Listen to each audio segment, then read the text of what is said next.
كتب عليكم الصيام كما كتب على الذين من قبلكم لعلكم تتقون.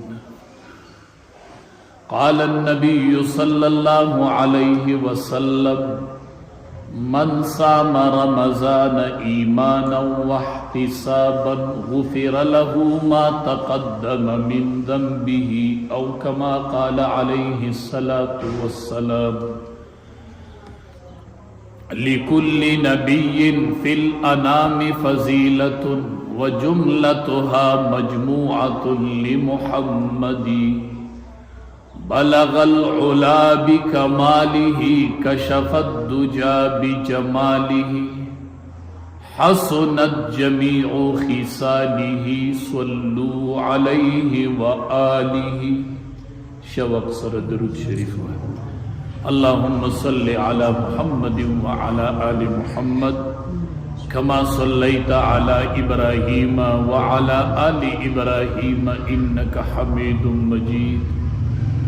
اللهم بارك على محمد وعلى آل محمد كما باركت على إبراهيم وعلى آل إبراهيم إنك حميد مجيد.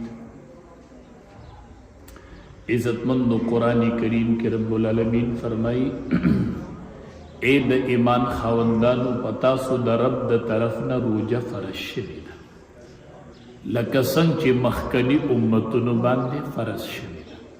د څه دپاره؟ لعلکم تتقون، دپاره د دې چې تاسو کې پرهیزګاري راشي، ستاسو ژوند بدل شي، تاسو کې د نیکو اعمالو رغبت پیدا شي. روجه چې ده د دې مقصد پرهیزګاري ده. ته به د ډیرو نارواو کارونو نه په روجه کې منع شي. ډیر ناروا کارونه به چې تا به کوجه کې کول هغې کې به په روجه کې ته د هغې نه منع شي، ستا به ژوند بدل شي. د رمضان المبارک نه پس به ستا روټین بدل شوي، ژوند به دې بدل شوي، تا کې به تبدیلي راشي. نو رمضان المبارک چې دی دا د تبدیلی لپاره دی. د دواړو جهانو سردار وفرمایل من صام رمضان ایمانا واحتسابا، چا چې د میاشتې د رمضان روجي ونیولې او دی مؤمن، ایمان یې کلک و، عقیده یې مضبوطه، عقیده یې د شرک او د کفر او د غیر الله نه صفا وه، مضبوطه عقیده د توحید یې لرله، واحتسابا او د رب نه د ثواب امید ساته چې ما له رب په دې باندې ثواب راکړي. نو غفر له ما تقدم من ذنبه، د ده نه چې څومره ګناهونه شوي دا به د هغې ټولو ګناهونو کفاره شي. څنګه به دا د ګناهونو کفاره کېږي؟ ځان په دې لږ پوه کړه. د دواړو جهانو سردار فرمایي الصلوات الخمس، پنځه منځونه، والجمعة الى الجمعة او یو جمعه د بلې جمعې پورې، ورمضان الى رمضان، مکفرات ما بینهن اذا اجتنب الکبائر. نبی علیہ السلام فرمایي چې کوم سړی د غټو ګناهونو نه ځان ساتي، د کبیره ګناهونو هغه به په توبه معاف کېږي. د غټو ګناهونو نه ځان ساتي او د ده نه واړه واړه ګناهونه کېږي. خامخا سړی په لاره روان دی، ولاړ دی، نظر لګي، واړه واړه ګناهونه د ده نه کېږي. نو پنځه منځونه د یو منځ نه واله د بل منځه پورې چې څومره واړه ګناهونه شوي، نو چې ته بل منځو کې نه د تیر منځ او د دې منځ ترمنځ الله به ټول معاف کړي واړه ګناهونه. ښه ماسپښین نه د مازدیګره پورې واړه ګناهونه شوي، مازدیګر مونځ دې وکړو، الله د منځ د ټول ګناهونه معاف کړي. دا د دغې نه د دې پورې کفاره ده. اول جمعة الى الجمعة، او چې د جمعې منځو کې نه د یوې جمعې نه واله د بلې جمعې پورې چې واړه ګناهونه شوي د سره الله ټول معاف کړي. ورمضان الى رمضان، ورمضان الى رمضان، او رمضان د یو روجې نه واله د بلې پورې چې څومره کچ ګناهونه یې کړي، صغیره ګناهونه، الله دا د هغې ټولو ګناهونو کفاره ګرځوي. خو اذا اجتنب الکبائر، خو نبی علیہ السلام فرمایي چې کله دې کبیره ګناه نه کوي، د غټ ګناهونو نه ځان ساتي او د میاشتې د روجي د میاشتې د رمضان روجي ونیسي صحیح روجي، نو د تیرې روجې نه واله د روسه پورې چې څومره واړه ګناهونه چې شوي هغه ټول ورته الله معاف کړي. دا د روجي برکت دی. په روجه سره سړی صفا شي. نبی کریم صلی الله علیه وسلم وفرمایي د روجې او د دې نورو عبادتونو فرق وپېژنئ چې په مونځ او په روجه کې څه فرق دی، په حج او په روجه کې څه فرق دی، په زکات او په روجه کې څه فرق دی. نبی علیہ السلام فرمائی کل عمل ابن آدم، ہر عمل د بنی آدم کے لئے یوزاعف اغا اللہ دوچن کی الحسنت یو نیکی لسو ترسی تر او سو پوری یو نیکی رسی. یو نیکی دی وکڑا لس چند سیوا کی یو نیکی اللہ 700 ترسی. دسی بختور بنده پکی بی چی یو روپی ورکی او اللہ د یوی روپی اجر پس 200 روپو ورکی. د یوی روپی اجر اللہ پا 200 باندې ورکی. سوچ کوا چی یو روپی پا 700 شی نو دا چی زر شی نو سو بشی، دا چی لاک شی نو دا بسو شی. نو اللہ ہر عمل د بنی آدم دو چنکی د 700 پوری خو الا الصوم. قال اللہ عز وجل الا الصوم. خپل رب العالمین فرمائل دیتا حدیث قدسی ہوئی، رب العالمین فرمائل الا الصوم، روجہ نہ ہر عمل 700 ترسی خو الا الصوم، روجہ نہ. فإنه لی وانا اجزی به، روجہ ما دا پارا دو دا دی بدل بزور کو. روجی پتہ نشتا چی دا 700 ترسی ہر عمل رسی خوی الا الصوم. رب العالمین فرمائل روجہ تبار نخا، روجہ ولی نرسی وہ سوتا. فإنہو لی، روجہ نا الا الصوم، فإنہو لی وانا اجزی به، روجہ مادہ پارا دو دا روجی بدلبا اللہ ویس پخپلا. دا 700 تنرسی دا سمرتا رسی دا روجی اجر با اللہ سمر راکی. دا یو خبر مونگل پورا دخا زان نے یو پارخ ٹیم کی نہیں وی رب العالمین فرمائنی دی چی روجہ ما دا پارا دو دا روجی بدلبا اللہ وی زور. تاستا پتشتا دا دی مطلب با عبدالعزان پو کے سڑی دا روجی سر شوق پیدا شی. سڑی وی خدای روجی اگدی کے ڈھیری کے خدای زما دا راز و نیاز دا ورزی نوری اگدی کی خواہ. دا دی معنی دا علماء وی چی دا نور و عبادتونو بدلبا اللہ دا ملائکو پا ذریعہ ورکی. ملائکو تبوی ورکے نا با دا روجی بدلبا اللہ ویزا ورکو. ولی با اللہ ورکی زان پو کئی کنخا ویزا کا چی دا دی اجر فرشتو تا ندے معلوم چی سمر دے وَأَنَا أَجْزِي. اللہ وی دا ما تا معلوم دے او دا زماو دا بندہ ترمنس خبر دا دا ما تا دی بندہ تا پری دے فرشتو دا دی بدل بندہ سوال دا ما تا پری دے خواہ زکوی اللہ ورکی چی دا روجی اجر فرشتو تا معلوم ندے چی دا دا بندہ و دا رب پمینس کی او راز دے ربا دا راز بدل بسوم رو ورکو نو رازدار ورتوی دا راز بدل ما تا پری دے. دا راز نا رازدار خبری خواہ دا راز نا رازدار خبری دا زما دا بندہ راز دے زپویم چی دا راز سنگ ساتلے دے دا راز سنگ نیولے ما تی پری دے وَأَنَا أَجْزِي بِهِ. دا روجی بدلب اللہ وی زور کو زکا چی دا خاص ما دا پارا دا نو دا روجی اجر نشتا چی دا 700 ترسی خواہ زکا اللہ وی دا دی حد نشتا دا بزور کوم دا فرشتو تا ندے مالا.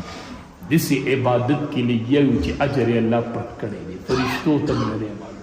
دا دا بندو دا رب ترمن خبر دا دا بندو دا رب ترمن وی زکا رب العالمین فرمائل چی دا پریخے دے خوراک او ساک یدعو شراب و طعامه دے پریدی خوراک او ساک من اجلی زمان دا وجینا زمان دا رضا دا پارا دے نا خوراک کی و نسخاک کی نو زمان دا یری نیر سفری خودی دی نو دے پریدی دلبا اجر زوارکا لسائم فرحتان. اللہ روجہ دار لدو خوشالے تیاری کری دی دو خوشالے اللہ تیاری کری. فرحت عند فطرہی وفرحة عند لقاء ربه. الله وی یو خوشحالی چې ده عند فطره، هغه چې ماښام دی روژه ماته، هر ماښام یې اختر دی، هر ماښام د روژې چې دی دا اختر دی. یو خوشحالی ورته ماښام میلو شولې، او بل خوشحالی وفرحة عند لقاء ربه. الله وی بل خوشحالی چې ده چې دی کله ما سره ملاقات وکړي، دا راز دی. و فرحة عند لقاء ربه، چې کله دا بنده زما سره ملاقات وکړي، هغه خوشحالی به زما سره د ملاقات په وخت کې تاسو ته نه ده معلومه. فرحة عند لقاء ربه، چې کله بنده ما ته مخامخ شي. الله وی روژه خاص ما دپاره ده. څه مطلب؟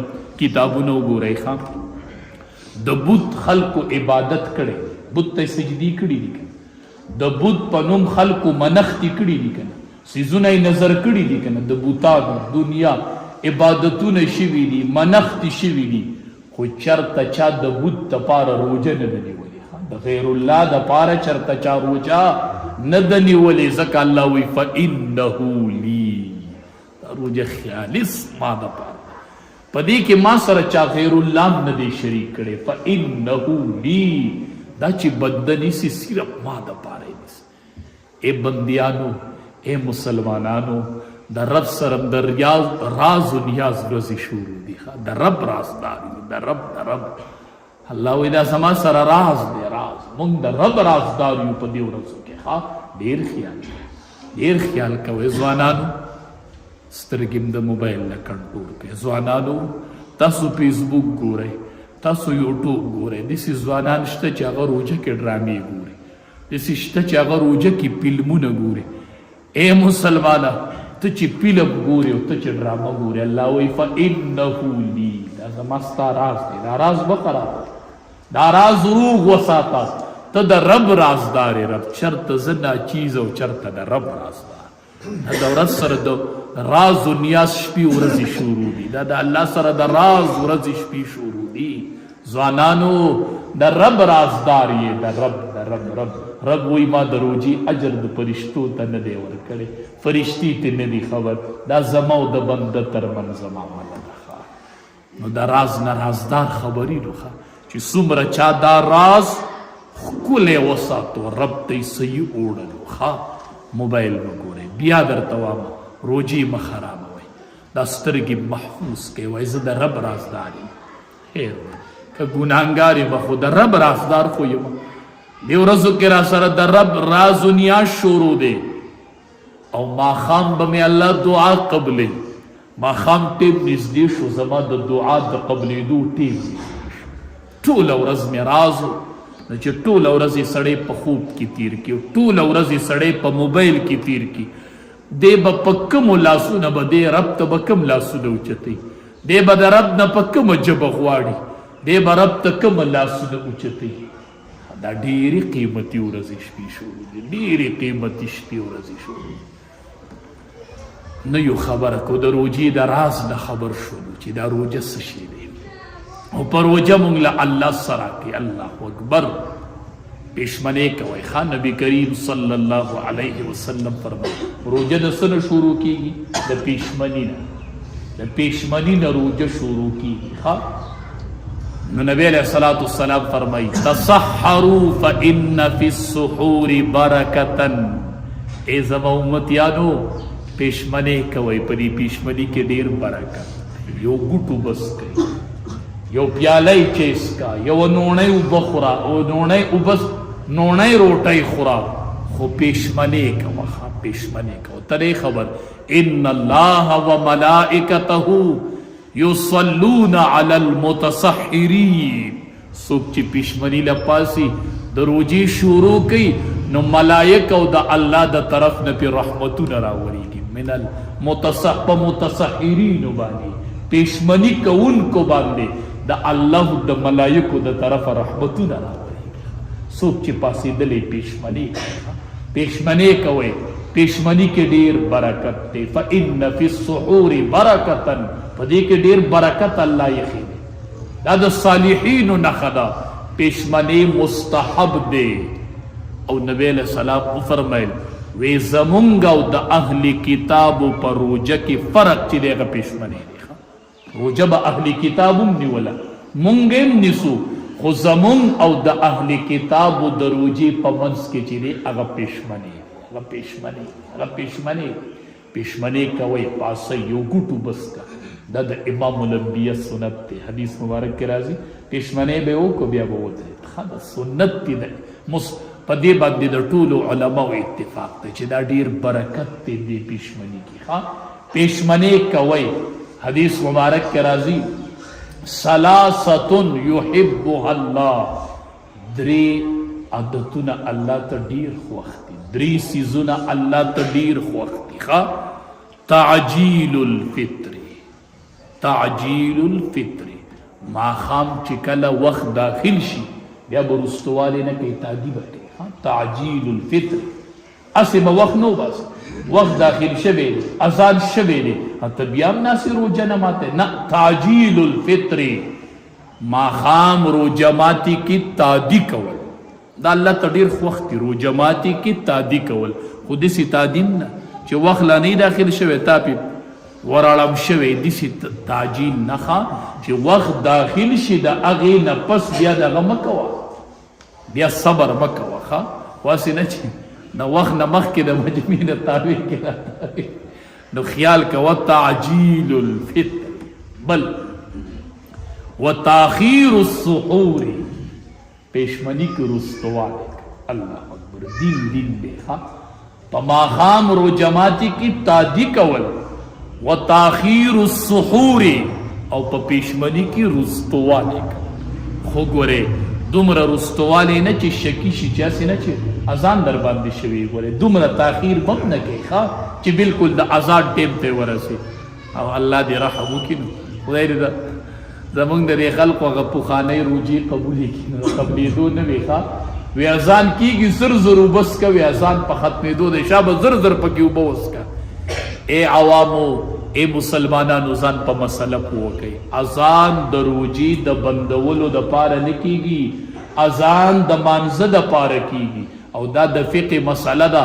اذان هله کېږي چې کله وخت داخل شي.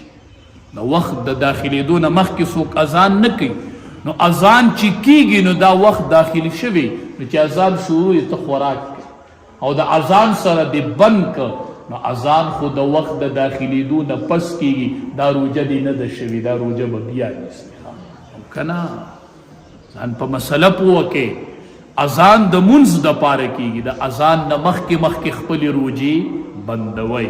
نو وتاخیر السحور، په پېشمني کې تاخیر کول، دا عادت الله ته ډېر خوښ عادت دی. خو ډېر به یې نه لیټ کوئ. ما درته وویل چې لږه فاصله وي نو ستاسو د اذان په منځ کې 10 منټ فاصله ساتئ، 15 منټ فاصله ساتئ، ډېره فاصله مه ساتئ. بس وتاخیر السحور، پېشمني رستو کول، دا الله ته ډېر خوښ دی. وایي د روجې بس او د څنګه برکت یې چې سړی څنګه پاسې پېشمني ده نو ملایک او د الله له طرف نه پې رحمتونه شروع شي.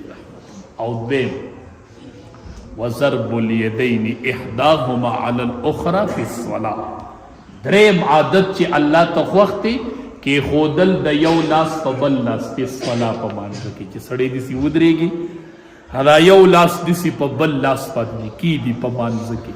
الله وایي دا درې عادتونه مې ډېر خوښ دي، دا ډېر خصلتونه، دا درې خصلتونه مې د خپلو بندیانو ډېر خوښ دي چې ماښام په روجه ماتي کې جلتي کوي، په پېشمني کې رستوالی کوي او په مانځه کې ودرېږي او یو لاس راته په بل لاس باندې کېږدي. الله وایي دا عادتونه مې ډېر خوښ دي، دا عادتونه مې ډېر خوښ دي، دا عادتونه مې ډېر خوښ دي. یاد ساتئ ښه، حدیث مبارک کې راځي د دریو خوراکونو حساب به الله نه کوي. که د الله خوښه شي نو د دریو خوراکونو حساب به الله نه کوي. د دریو بندیانو سره د دریو ټیمونو خوراک دی چې د دې حساب به الله نه کوي. خو ګورئ اذا کان حلالا، شرط دا دی چې دا کوم څیز خوري چې دا حلال، بس ناس حرام وته نو دا کیسه ختمه. چې دا خوري دا حلال دی نو دریو ټیمونه کې او د دریو کسانو سره به الله حساب نه کوي. الصائم، روجهدار چې روجه ماتي ښه او دې خوراک کوي د دې حساب به الله د سره